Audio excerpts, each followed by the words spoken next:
Shalom. Shalom, family. This is a question that was presented to us on Acts Watchman. And the question was, it was actually titled True Definition. But I'm going to let my wife read this, what they were basically asking. This is actually a conversation that they actually posted in Acts Watchman. And it's a conversation between a young lady and a young man, basically.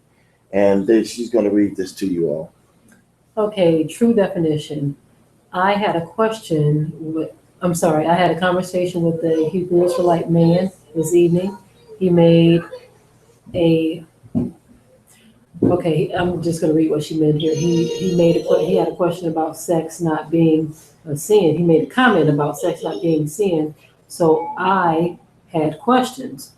He says, no, sex is not fornication. It's what you do with the sex that makes it fornication. She said, huh?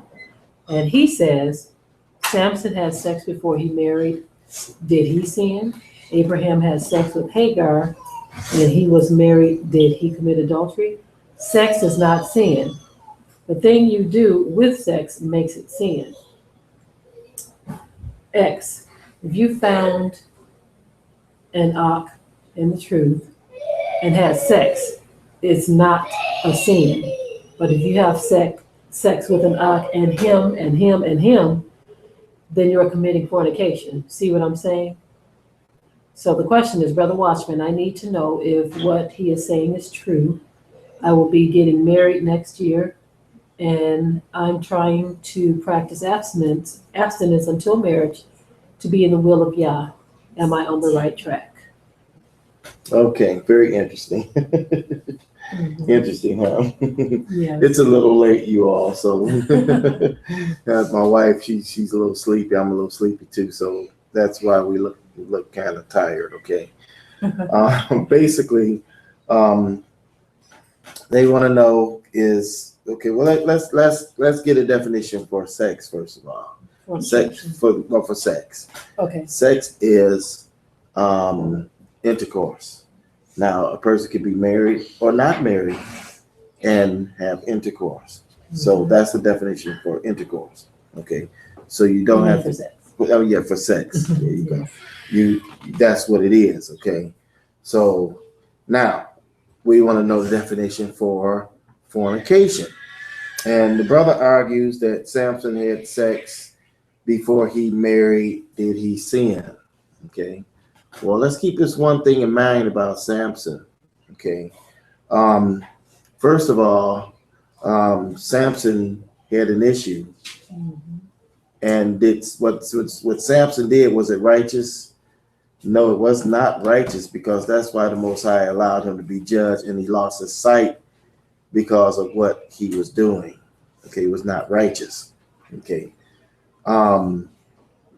Abraham had sex with Hagar, and he was married. Did he commit adultery? Well, was the law given yet? No, it wasn't. No, the law was not given yet. That's right. So the law was not given. So now let's look at some more information that I have here, because now what the brother is trying to say basically is that a brother man, because notice he says that a woman can have sex with a brother. As long as she just has it with him, it's not committed fornication. It's not considered fornication. Okay. Well, we're going to challenge that here. Okay. We're going to see what we can find something in the scriptures that debunks this or not. Now, I'm not going to go to the New Testament, because the New Testament makes it clear that even if you look at a woman, yes, you commit an adultery. If you even look at her to lust after her. Yes. So we already know that the New Testament already makes it clear that not to have sex unless you're married, basically. Okay. Mm-hmm. But let's look at the Old Testament here, and we'll see what we can come up with here. Okay.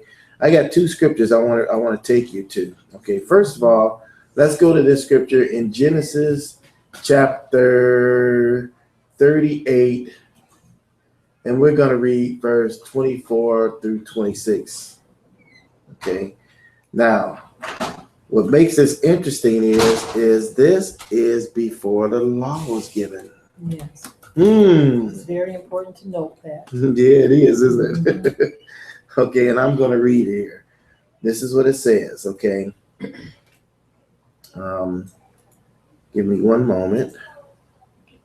I lost my page here.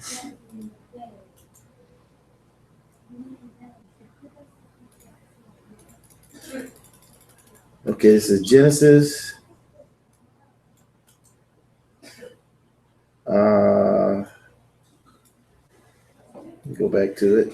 Genesis 38, verse 24 and through 26. Okay. All right, this is what it says. Now, let me bring you up to par about the story here, okay? This is the story where Judah's daughter-in-law, remember her, she was a widow, okay? Yes. Tamar. And Tamar was a widow, and Judah was supposed to give his other son, because his other sons had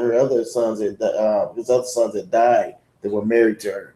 And he was supposed to give his other son to her to marry, right? But he didn't do that. And she had remained a widow. So what Tamar did was she decided to go in a place and change her garments. And instead of wearing her widow garments, she put on the garments of a harlot. Okay. And she waited, and when she saw Jacob, she enticed him. Not Jacob. She saw Judah. She enticed him, and Judah came in unto her. And Judah made a deal with her that if he sleep with her, she said, she asked him for a kid, a goat. And he said, okay. He said, but I don't have it with me right now. And she said, I tell you what, give me anything of your belongings, yes. Right? And he did. He gave her his belongings, which was his staff and some other things. He gave it to her, right? Yes. And so her and Judah had intercourse. Okay. Now we know the story. What happened afterwards was when Judah went to go get the kid and he came back with the kid, she was gone. Now, this is where we leave out. This is where we're going to come into the story right here. Okay. Now, and it came to pass about 3 months after that it was told Judah, saying, Tamar, thy daughter-in-law, hath played the harlot, and also, behold, she is with child by Whoredom.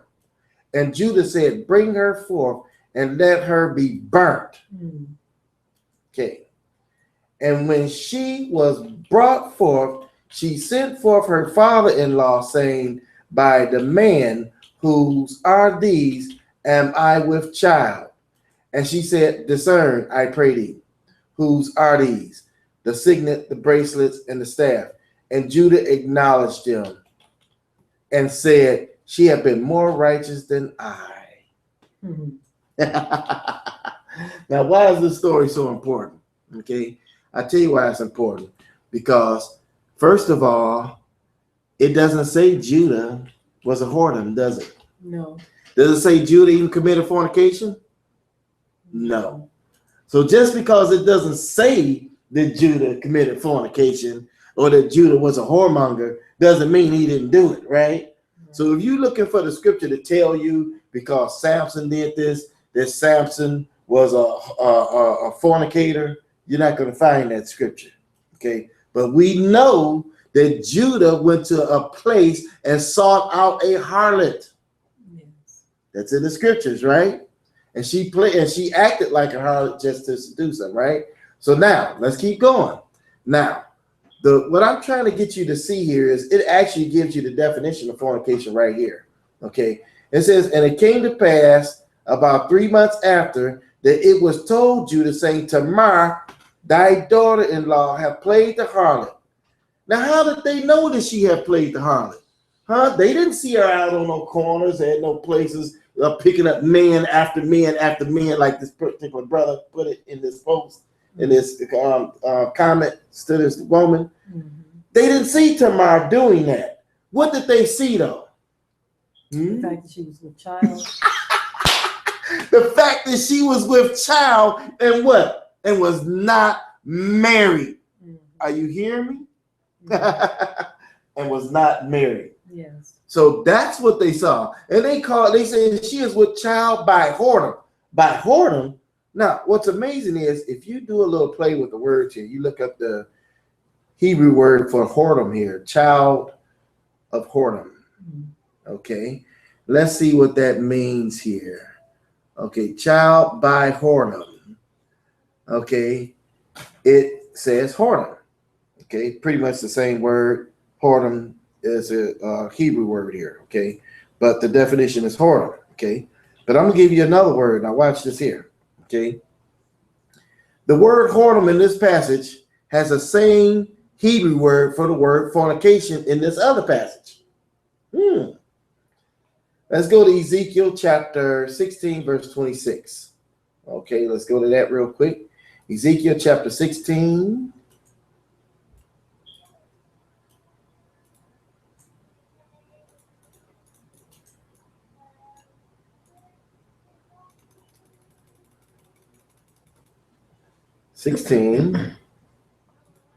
And this is going to be verse 26. 16:26, and this is what it says. Okay. And it says, thou hast also committed fornication with the Egyptians, my neighbors, great of flesh, and has increased thy whoredoms to provoke me to anger. Okay.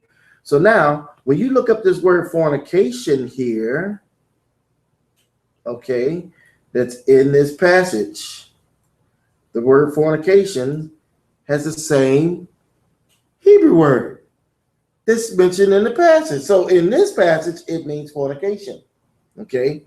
So now we have established that the whoredom word that was used with the child of whoredom from Judah, from Tamar, it actually means fornication. And that's something, it has the same word. And if you actually look up the word fornication further down in this passage in verse 29, was mentioned more fornication again, it has a different Hebrew word.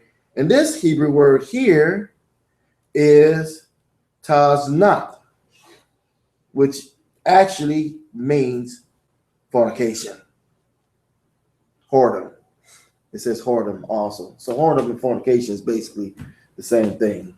So what you have going on right now, you have a lot of brothers out here who are trying to rewrite the script.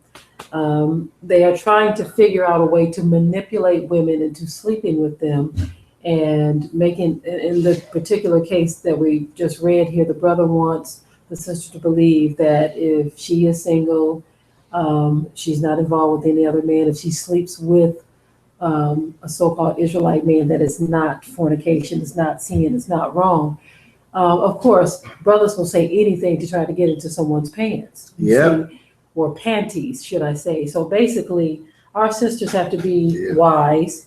Don't let anyone run these kind of silly games on you. They will try to manipulate scripture because they know, first of all, a lot of daughters of Zion are in a position where they're very vulnerable and possibly lonely and all kinds of other things. And they're probably hoping that this brother will see them as a wife or what have you. So they are using all of that manipulation to try to get these women to cave under the pressure of all of these misinterpreted scripture. That's right. And so sisters have to be very careful when dealing with men, especially you have brothers who call themselves trying to bring you into the truth, but it always ends up talking about or going towards sexual conversation. You being in the bed with them. Yes.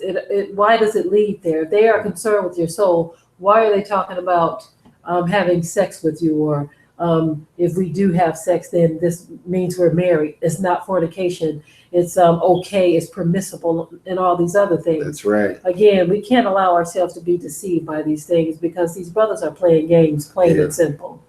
Yeah, they playing games. And you think about this, right? Do you know how many times we've heard of women that have listened to these lines from these brothers, right? And these brothers may even have other women, other places, they may be married, some of these brothers, right? Because we know of a case where a brother is married. And this brother did run some of the same type of information on over to this one young lady and got her pregnant. And guess what? When they get these women pregnant, they gone. They hit the road. Do you hear me? They hit the road. And it's sad that so many young ladies have contacted my wife and contacted Watchman reports about men that have gotten them pregnant or about men that are running these lines on them, trying to get them in the bed. To me, it's just, I do believe, especially for sisters that are, older, older than say 20, okay? Yeah. And I'm not excusing those that are younger than 20 either, because I think common sense should kick in at some point. But I do believe that women have a responsibility to not allow themselves to be tricked into things like this, because the scripture does speak about this. It says, these are they which are these are silly women laid captive. I'm sorry. These are the women that are led captive, and they call them silly women laden with sin. I apologize, you all. I'm very drowsy right now, but that's a very easy scripture. But it talks about them being silly women houses. Yeah, silly women laden with sin. You don't want to be labeled as such, because a man was able to manipulate you really, really quickly and easily with fair speech and fine words. You see, don't allow some of you women to trick you with any of that. That's right. And some of you women, you know what's going on. Come on now, y'all know what's going on. This is the game they played before you came into the truth, right? Yes. They played the same game. They just didn't have no scriptures to back them up. Now they coming with all kinds of scriptures, twisted scriptures, using these scriptures to validate themselves committing fornication, basically. Yeah. That's all it is, So, but anyway, we weren't going to keep you long on this one. We just wanted to answer. I guess it was a question, and it wasn't. It was really a conversation that was being shared, and then just a statement afterwards. So that's right. The question actually is, am I on the right track? Yes, and if you are practicing abstinence until marriage, then you are on the right track. You are on the right track. So that was the actual question, but the conversation was shared to show the dialogue with this brother who was obviously trying to convince her that there's nothing wrong with sleeping with a person before sex is not considered fornication. And so, sisters, don't buy it. Don't fall for the tricks and the games. If your choice is to practice abstinence, by all means do so.